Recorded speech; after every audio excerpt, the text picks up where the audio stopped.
Here I'm doing a quick tutorial just regarding the aspect of doing a financial planning. So I'm actually using Numbers, okay, which is a basically the Excel version of Apple computer, Mac computers. So what you do is you go to New, and you can just click New on the Numbers, right?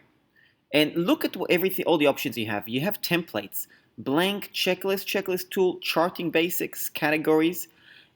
And then there's a section here called personal finance, simple budget, personal savings, my stocks, mortgage calculator, loan comparison, retirement savings, net worth.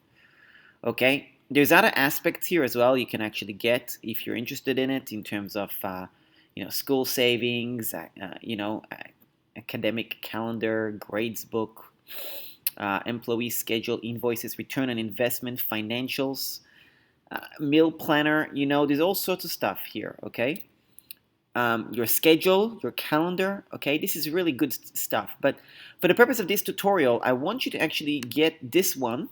Okay, and actually play around with it because your circumstance, depending on your circumstance, you might just want a simple budget. Okay, now let's just go to personal budget and just click it. Okay, so we click choose, and I want you to see what happens. Okay, it's going to come up with all these charts, the actual summary, your budget, okay, and then the category of the different things. So you can change it. So let's just say I don't have a car, for example, but I do have travel. So let's just delete that. Let's just say I have internet business expenses, right? Whatever, I'll just say $200. Then my actual expenses, let's just say it's 192, okay? Look, it automatically adjusts the difference of what my budget is for it and what my actual usage of it, and gives you the difference. Okay, same with entertainment, food, home, medical, personal items, whatever it is that you're doing, budget out your income and what you're doing, what you're spending it on. Okay, now you can also go here and fill out what your transactions are, what do you spend your money on, and so on. You can actually lay this out, right? And start actually keeping track. What are you spending your money on? Do this for a week or a month. Okay, you'll really start seeing where does your money go. It's really, really critical for economics purposes. Okay, now in terms of the budget, okay, what I want you to do, it's very, very important. You actually need to write down what it is you're actually spending on. Okay, forget about the budget right now even. Okay, but just like, I'll give you an example. If you're using some sort of a software. Let's just say you're using GetResponse, like I at the moment I use GetResponse, though that won't be forever. I spend about, it's 15 US, but it's about, let's say 23 Aussie dollars a month. Okay, this is how much it is that I'm spending. Okay, entertainment. I don't spend any time money on entertainment, but food. Okay, so I buy food every day. Okay, because I don't cook. So I get food every day, and let me just think.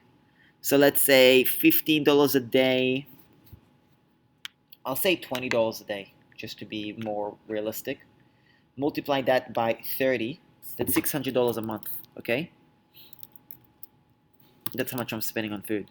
Okay, that's Aussie dollars. Okay. Travel. Okay, so now travel. Now that's an expense I have. I pay about probably $10 a day on travel. Multiply that by 30. That's $300, right? $300 in train rides that I spent, okay?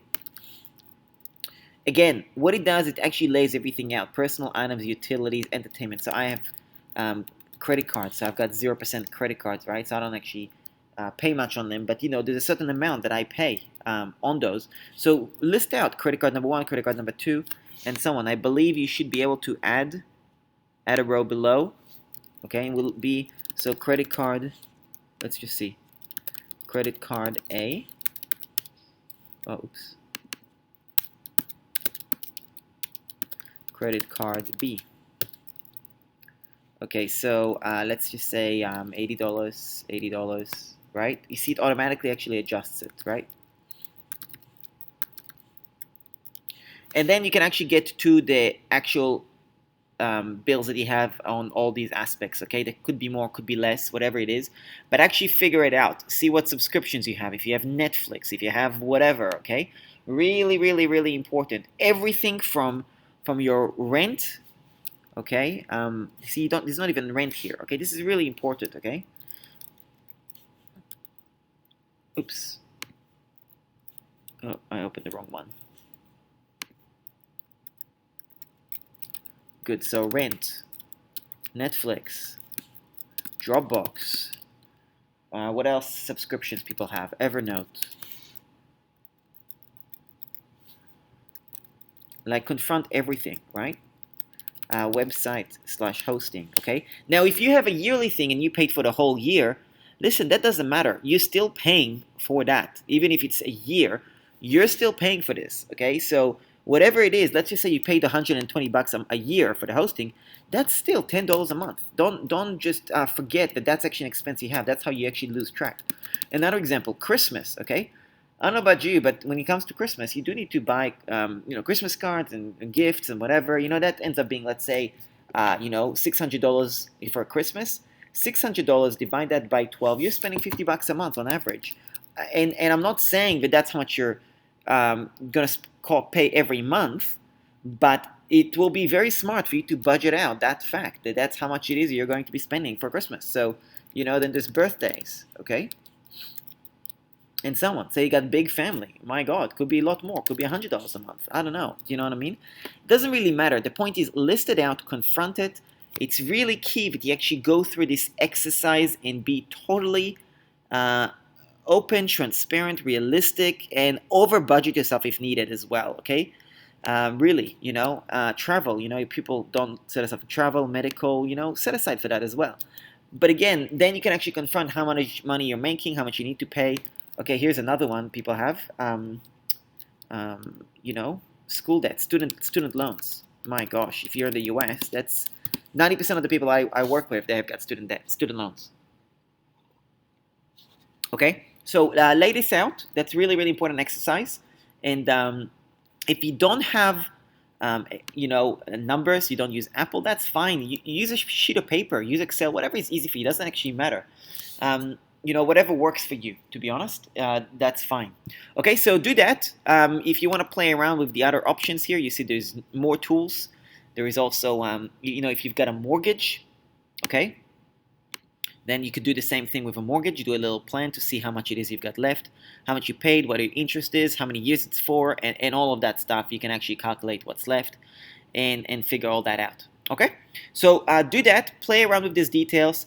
I'll leave all the things below, whether it's your mortgage, your loans, your credit cards. Okay, there is also another one actually. Let me just see. Interest calculator, right?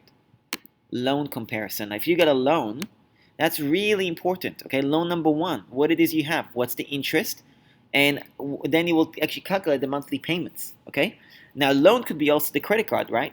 So use that to create your credit card information as well, so you can actually confront what it is you're paying, and you can start tackling through those aspects, okay, one by one, and get rid of your debts. Okay, hope that helps, and I look forward to working with you, and we'll speak soon.